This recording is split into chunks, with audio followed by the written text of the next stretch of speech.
Hello, Lenawee County. This week in Lenawee, I sat down with State Senator Joe Bellino.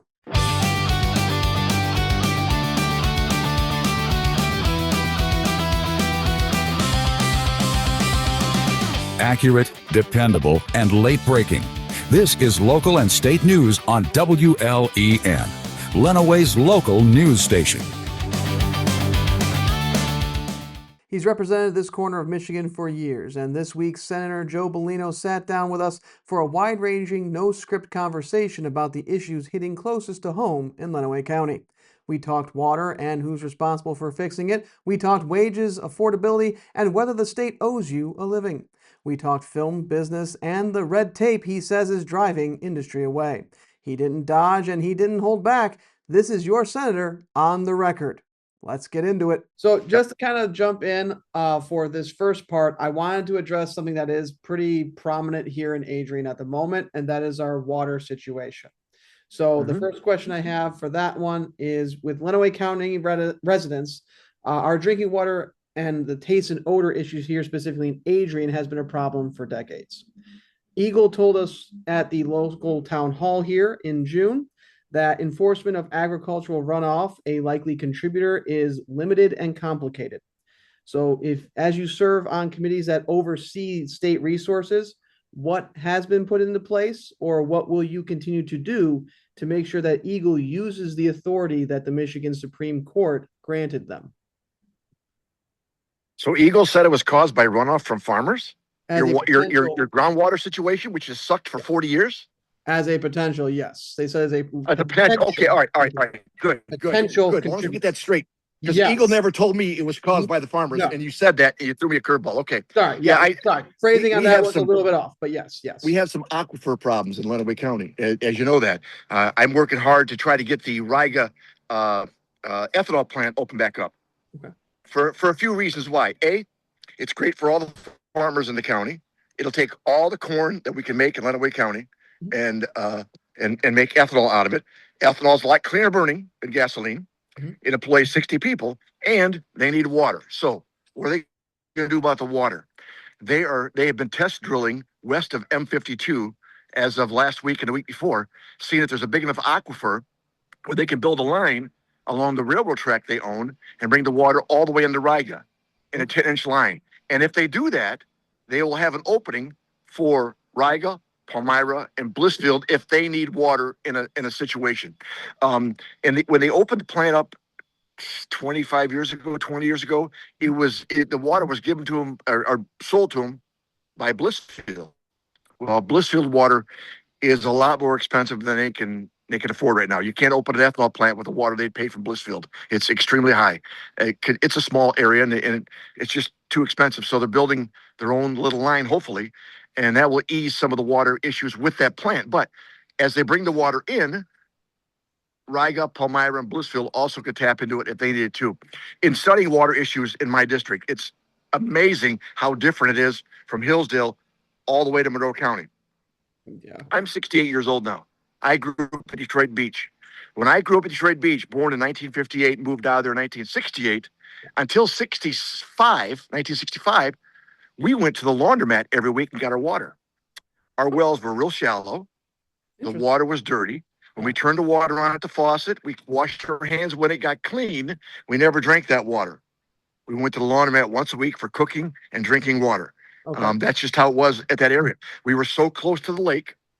This is before the Clean Water Act. The lake was extremely polluted, so polluted that I never swam in it till I was 12. In fact, signs in the sand as a kid growing up said, swimming is hazardous to your health. So we've had water issues in Michigan for a long time. Yeah. Lenawee's kind of screwed, pardon my language, because of the aquifers. The aquifers are a little different than they are in Hillsdale, going west, or Ohio going south, or even going north up to Ann Arbor and Livingston County. In Monroe, our aquifers are real shallow. They looks like they communicate with the lake and other things all the time. Yeah. In fact, in Temperance, about 10 years ago, a farmer had a hole in the field. He saw running water. The state came down. They put drops of dye in it.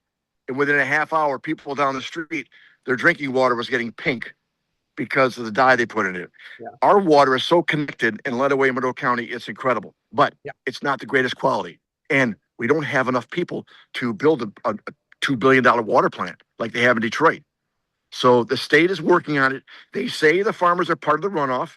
Maybe golf courses are part of the runoff. Maybe Adrian and Blissfield are part of the runoff, as they've had decrees in the past to quit dumping waste into the Raisin River. There's a lot of things to it. If you want to have clean water, Michigan, it's a stool with 3 legs. It's the people cleaning up their yards and their waste. It's the farmers cleaning up, and it's the municipalities like Blissfield, Adrian, Monroe, Ann Arbor, who open the spigots up when it rains a lot to get rid of the waste because it'll back up in everybody's basement. Would you rather have the waste in the lake or 2,000 people in the city calling you saying it's backed up in my basement again? In fact, it's so bad in Monroe, you can sign up and get a free shutoff. They'll come out and dig a shutoff in your yard, a backflow, that is, a backflow preventer, so no more waste goes into your basement. And I've signed up for that. So we've got serious issues with water here, but it's not new. It's been here for a long time. Monroe in the 20s was told by the federal government to build a water plant because people were getting sick and dying of the water.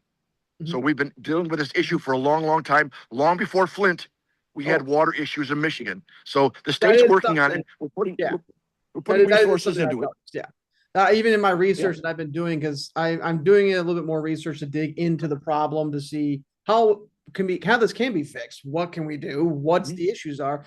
And that is something that I'm noticing, that it stretches back well beyond anybody here right now, like generations before us. And so the question, I guess, mainly for us here now is, what do we do here in present day? Because history is one thing, and knowing our history is great, because then we can know where we were and what we made mistakes on and what we can improve on. What do we do as we are here and now in this moment, as we are the people who can do something about it currently? What do we do to move forward? What do you think that we should be looking at for that path forward? It's got to be local. We've got to raise money locally to do this. The state can't take care of everybody's water issue. When you did your research, did you see what's happening in the Thumb? How many people drink arsenic every day? Because we have the worst arsenic in the country, Thumb of Michigan, and it's in their well water. We've had water issues in Michigan for a long, long time. The state cannot take care of all the water issues. We did with Flint because we were part of the problem. You know, we put the emergency manager in, and even though, you know, Governor Snyder didn't know there was a problem there, people in the city knew there was a problem early on, and it wasn't communicated. A serious screw up by the administration and the city of Flint workers, and look what happened there. So we paid over $1 billion to clean that up. It's not done yet. How can we do that for every municipality in the state? Detroit, I read the other day, has 50,000 lead lines going to houses. Do you want the state to pay for that, or do you want Detroit, who abused their water system for years and paid all their bills with their water system and did put no money in maintenance, or should they pay for it? I don't want to pay for Detroit's problems. And I tell you what, Detroit people don't want to pay for Traverse City problems, and Traverse City don't want to pay for Ann Arbor problems. So it's got to be a local thing. We've got to do this locally. I do get that. And I do believe that there needs to be some, and not some, but I would say a good amount of local control. So that way, because as I usually say here on the station, just because it works in Sheboygan doesn't mean it works here in Adrian. So there should be some local control there. I will say on my side of it, I would say we should try to look at more of the community aspect of this. Yes, I don't want to have to pay for every mistake that somebody else makes, but also I do want to make sure that they still have clean drinking water. There is an extent to that. But let's move away from water and let's kind of move a little bit further down, because I want to try and I came up with some good questions. I want to try and get through them with you. So, Sure. As we look through more at the record, your history, because you've been serving since 2017, what problems exist today in Monroe, Lenawee, and Hillsdale counties that have been meaningfully impacted by your work in Lansing? Well, what I did recently in Adrian was get money for the Alliance Center and keep it on the east side of Adrian where the help is needed. So as the Alliance Center grows, they've got a great flooring program so far and some other stuff coming in. We can skill people up on that side of town or even all over Lenawee County and find them jobs. I was involved early on with something you probably haven't heard about before called driver responsibility fees. Do you know about that? I had not heard about that. No, that's me. Okay, we came up with this during the recession to help balance the budget. And here's what we did. We decided as a state, real lot of smart people on both sides of the aisle, that we would penalize and make people pay up to $1,000 a year to keep their license if they have too many points, mostly caused by drinking and driving. Now, who do you think that affected the most? Affected poor people, working poor, people in the Alice community of income, hurt them big time. How can they get their license if you got to pay $1,000 a year to keep your license, for one thing? And how fair is that? How equitable is that? That's crazy. People with money can easily pay that license fee and keep their license. We had over 300,000 people that couldn't get their license back. They weren't all drug addicts and alcoholics. They were people that couldn't afford it. So I was on a team that brought the bills forward and we passed it. And here's what happened. God bless Governor Snyder. He's an accountant. He balanced our books. He showed us how we're going to be out of debt in a few years if we follow his plan, which we didn't. And he was a numbers guy. Did these bills and said to the speaker, I'm gonna veto these bills. The speaker said, why are you vetoing these bills?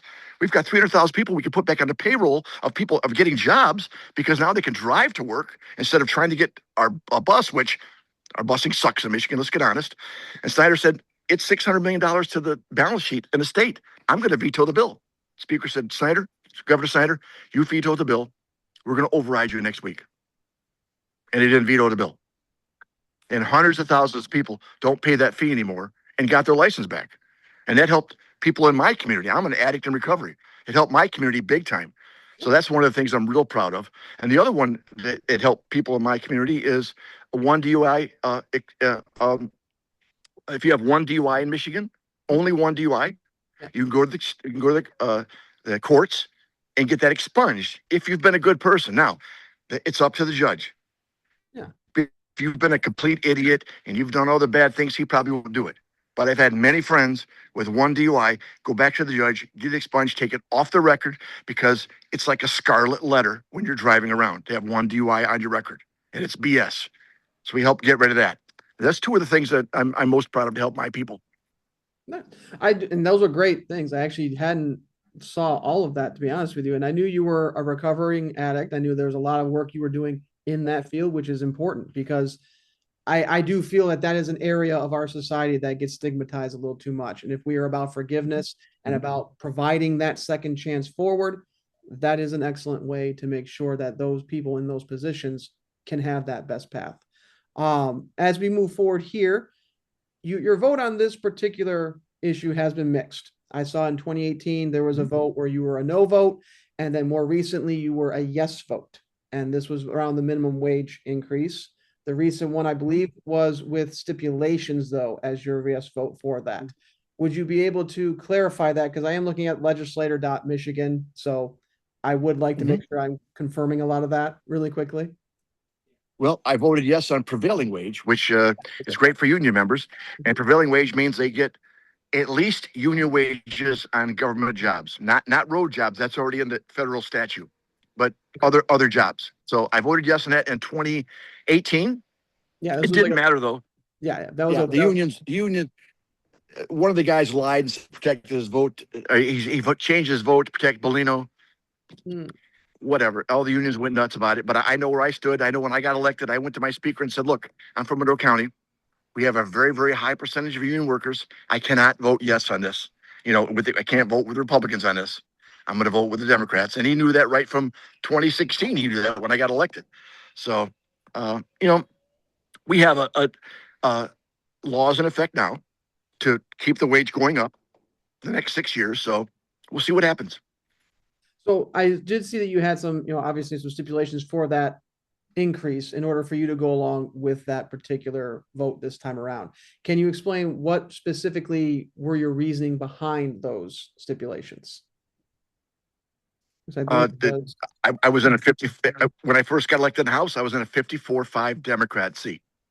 So why would I be a conservative and vote far right?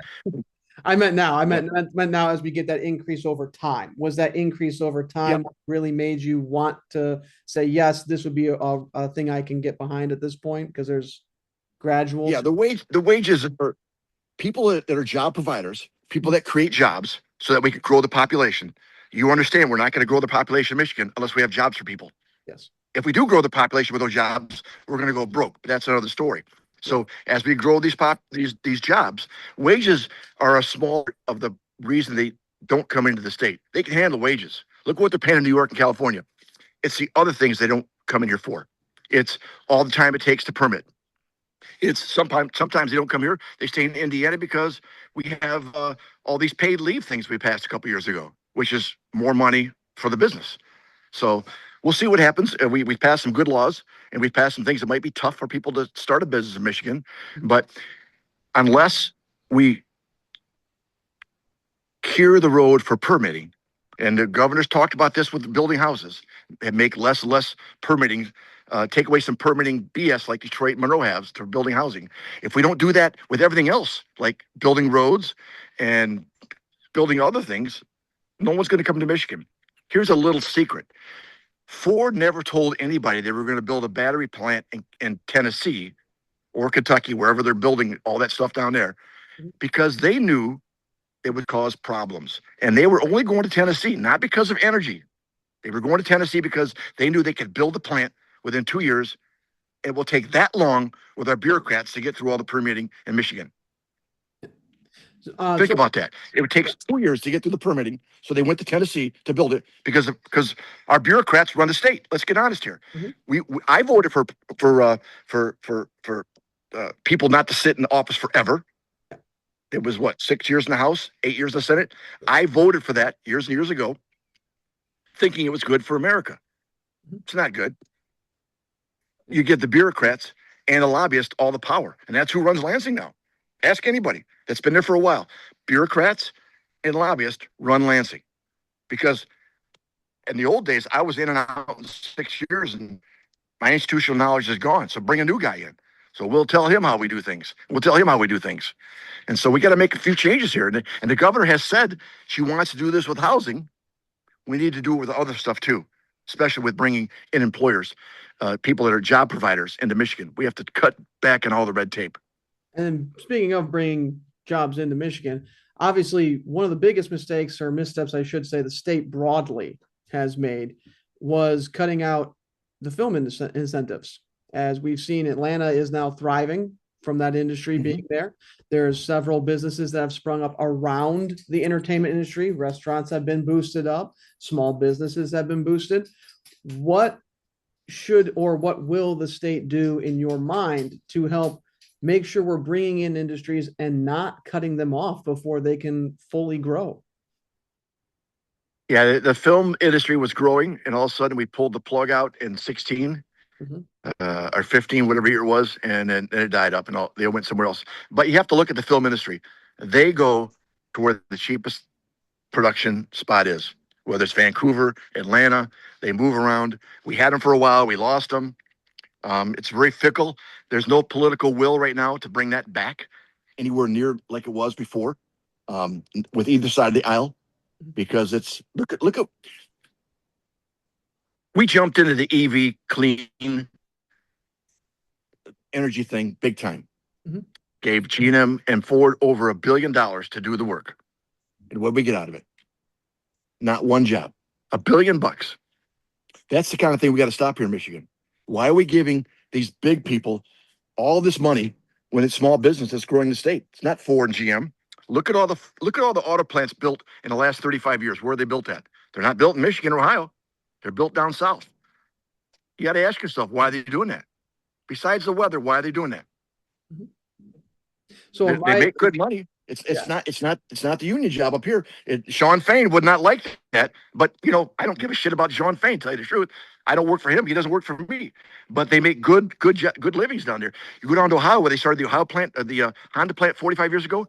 It's a thriving metropolis around that plant, within 40 miles around it. It's wonderful, like Detroit used to be. That's what we got to get back to. How are we going to bring these jobs back? Well, that's kind of what I was more getting at, I guess I should, with my introduction with the film industry question. Because while yes, I agree with you. I think we should be looking at whether or not we're giving money to bigger companies or whether we're incentivizing small businesses, and we need to take a strong look at that. My thought on it was we shouldn't have necessarily cut the incentives completely, and maybe we should try to get them back and focus them back more on Michigan-based startups. So how do we bring industry into the state is the basis of what I was thinking, I should say, to be a little Red bit. tape, less red tape. The wages have nothing to do with it. The other stuff we get with our wages had nothing to do with it. It's more about the red tape. If you can cut the red tape, they'll come here and they'll build. But if you're going to tell them it's going to be a year and a half, 2 years before this new person from Eagle, and this new person from MDOT, and this new person from Treasury okays all your permits, that's BS.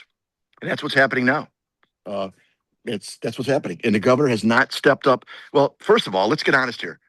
How many years since COVID started? It's been 6 years. Yes. And we have not called state workers back to work yet, full time. Come on. I'm sorry. That's a bunch of BS. If our customer service with our state workers sucked 6 years ago, what do you think it's like now? It's not better. It's worse. Not light, but yeah. So it's worse. It's worse. You got to go to work. I have to go to work. My wife had to go to work as a teacher. My brother was a union carpenter. He had to go to work. But state workers are still working hybrid. Yeah, no, I worked in retail during COVID. I had the liquor store. I was open every day because liquor was essential. Oh yeah, you had the Broadway Market out in Monroe. Yes, I did. I saw that in the research I did. Yes, that was essential. I was open every day. Yeah, that was because I worked at Lowe's, so it was also considered an essential business. So I was there throughout the pandemic. So no, there is something to that as well. I would, just because we were talking about the work from home type of thing. Do you think that we should maybe look at expanding work opportunities to allow people to work from their homes or from an office or remotely, to maybe cut down the amount of property that is being managed by the government? I mean, could that cut down on office space? Could that cut down? So maybe we should allow them to continue working at home. Do you think that might be a possibility? If we're going to sell buildings, to get rid of buildings, we own over 500 buildings. We lease a couple thousand, but MB&T, the department that runs all the property, they don't like to sell stuff. Very rare that they sell stuff. So we're starting to get them to think maybe we should get rid of some of these buildings that are empty 4 days a week. Why do we have them? Why are we paying all this stuff? And that makes a lot of sense. That makes so much sense. It's incredible. It makes so much sense. I'm guaranteeing it ain't gonna happen. That's just how Michigan is. They won't sell buildings that are 1/4 filled during the week because we may need them someday. Well, it's BS. Unless there's push by the speaker or the Senate Majority Leader or the governor to sell these things, it'll never happen. Here's a little instance. I get elected in 16. I start in 17. A good friend of mine has the budget for MDOT, the road people. MDOT owned 4 planes at the time. Okay. Well, they have to go to Marquette, Detroit. So they got a couple planes. So we're trying to get them to sell one of the planes. They don't need 4 planes. It was costing $8 million a year to keep 4 planes for MDOT. So why do you need 4 planes? After a while, they fought us back and they said, "Look, we're making money on this plane. We don't want to sell that plane." Well, Shane said, "Well, give me the logbook." He gets the logbook. Yeah, they're renting that plane. They're making money. Who are they renting it to? Tom Izzo. He's making recruiting trips. So we're taking them out of this pocket, putting it in this pocket. We're saying, "Oh, we're making money on it." Oh, no, we're not making money on it. We gave you MSU $240 million. That's bullshit. We're not making money on that plane. Get rid of it. So in the mindset of these departments, they want to keep their budgets high, keep all their dazzly, shiny things around it because they can keep making good money. Until we start cutting stuff, they keep giving themselves raises every year. Look what happened during the recession. We cut budgets 10, 15% every quarter for 3 years. Couldn't balance the budget. We had poor worker morale because we didn't give raises for 3 years. Now it's just the opposite. I served with Thomas Aquinas Albert in the Senate. He was working for the state investing funds for the retirement fund. So the money people. He was making $78,000 when he became a state rep. He's still making 71.9, but his job now, if he was still in that department, he'd be making $127,000. So department people have gotten raises. Other people have gotten raises, but we're not getting any extra work done. And we're not taking care of the people. We state government should not be there just to provide good jobs. It should be there for services first. And speaking of responsibility, that actually makes me think about a question I did have on my list here. And so being somebody who's in I work more than full-time hours, and I'm still essentially paycheck to paycheck. So if a full-time worker cannot afford rent, groceries, utilities, and their wages are not keeping up with this, what responsibility do you think the state has to step in and do something about it? I'm not sure I have a responsibility to make sure that you make enough money and have a nice place to live. Isn't that kind of your personal responsibility? Well, not a nice place. I live in an apartment. I'm No, fine but with an apartment, but just the basics. hey, You know, if I I'm made the working choice 40 hours a week, should I be able to afford those basics when I'm giving up 40 to 60 hours throughout my week, where I don't have time then to say go and work a second job or a third job, like some folks already have to. So that's more or less the question I would have is, do you think there is a point where the state should go, okay, we need to kind of play the referee here and make sure that everybody's being fair, both sides? No, that's not a place for the state. We have to have some personal responsibility sometime. I took a job at a Catholic charity in 1987. I loved it. In St. Vincent de Paul, working downtown Detroit or in the city, helping poor people, not downtown, but in the city. It was a wonderful job. Clothing, appliances, furniture, food, wonderful job. But that was my choice. So what happened? Because I worked for a Catholic charity, I had to learn how to umpire from spring to fall to make extra money. And I cleaned floors for liquor stores and party stores on weekends because I got that skill set when I was earlier in life working at the hospital. So I had 3 jobs, a full-time job, 2 part-time jobs to support my family. I did what I had to do. Why don't we go back to that? People just do what they got to do. You got to get more skills. You got to go back to school. You got to do something. Sure, you might need a little government help a little bit, but I don't want you on the government I don't want to be on the payroll. government thing either, though. That's the thing. Like, so I'm going to keep But- using myself as the example here just because I can Mhm. for my personal thing. I Sure. have multiple advanced degrees. I'm working Mhm. on my student loans. I work here, I would say close to 65 to 70 hours a week. And that's between me going to all the meetings randomly Mhm. throughout the day, having to make sure that I'm covering stories for us here at the station, making sure that I have the videos edited, recorded, the graphics. I do quite a bit. And I'm not complaining about that. I actually enjoy all the work that I am doing. I like doing this. Is what I went to school for. It's my specialty. That being said, I don't have time to say, go do what I did when I was in college. So when I was in college, I worked for Lowe's, but I also worked as a full-time maintenance guy throughout the summer. So I would work 2 jobs like that. I'd be working 8 to 5 over in Ann Arbor as a maintenance employee, and then I would shoot over to Livonia to work from 10 to from let's see, it was about 7 to 11 o'clock at night at the Target that was over there. That was to get me through college. Okay, that was to make sure that I was able to do that. Once I got to Western, same thing. I was working a full-time job at Lowe's while going to school full-time to make sure I had that degree. Now, currently, again, I've already laid out what I do for you here. I'm still paycheck to paycheck, and I don't have time for a second job like I normally would do. That is my knee-jerk reaction. My knee-jerk reaction is to just go, you know what? My dad was a carpenter. So my knee-jerk reaction is no, I'm just gonna go ahead and I'm gonna get my butt to work and I'm gonna figure this out.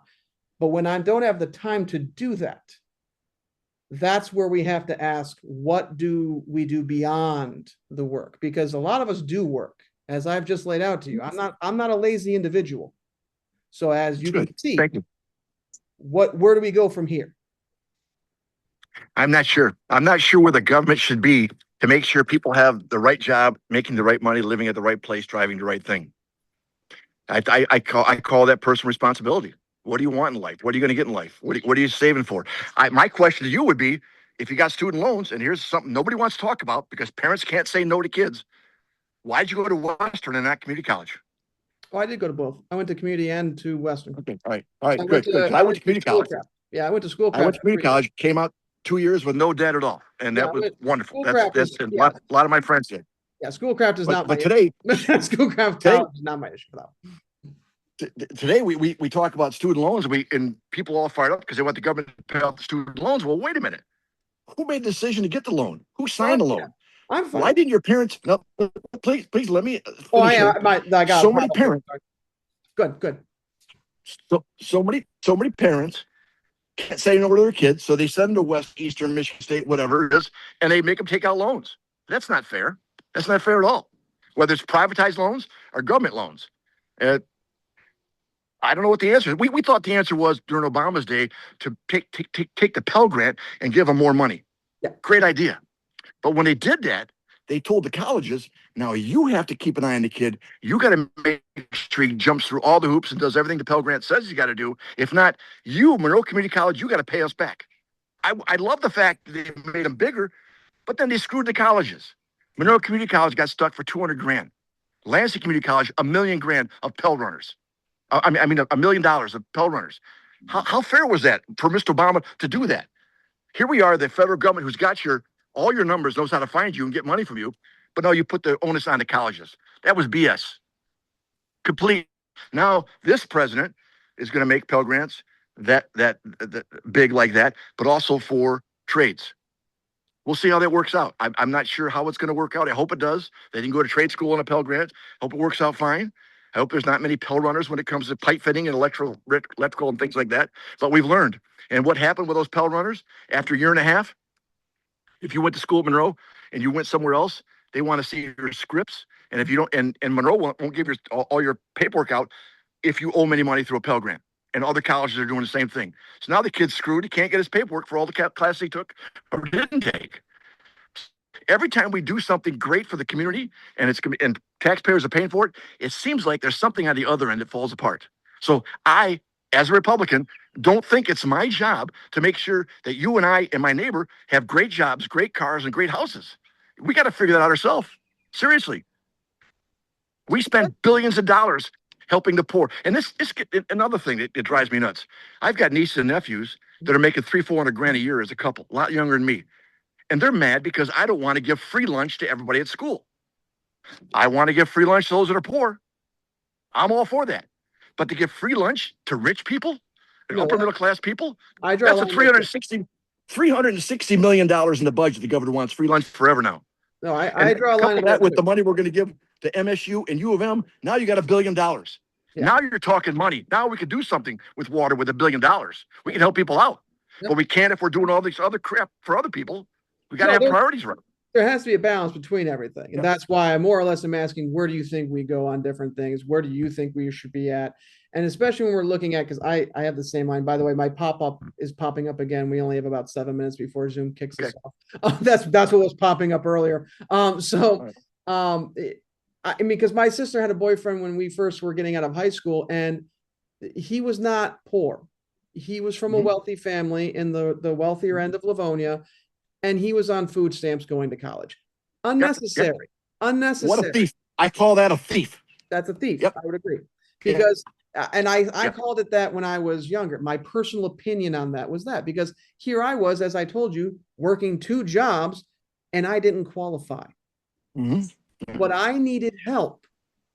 And so when I saw her boyfriend getting food stamps, that did rub me the wrong way. So I do have I have that line of, no, we put poor people first. And if you are wealthy enough and lucky enough to be wealthy in this country, you don't get to be first served. I'm sorry. I do agree with that.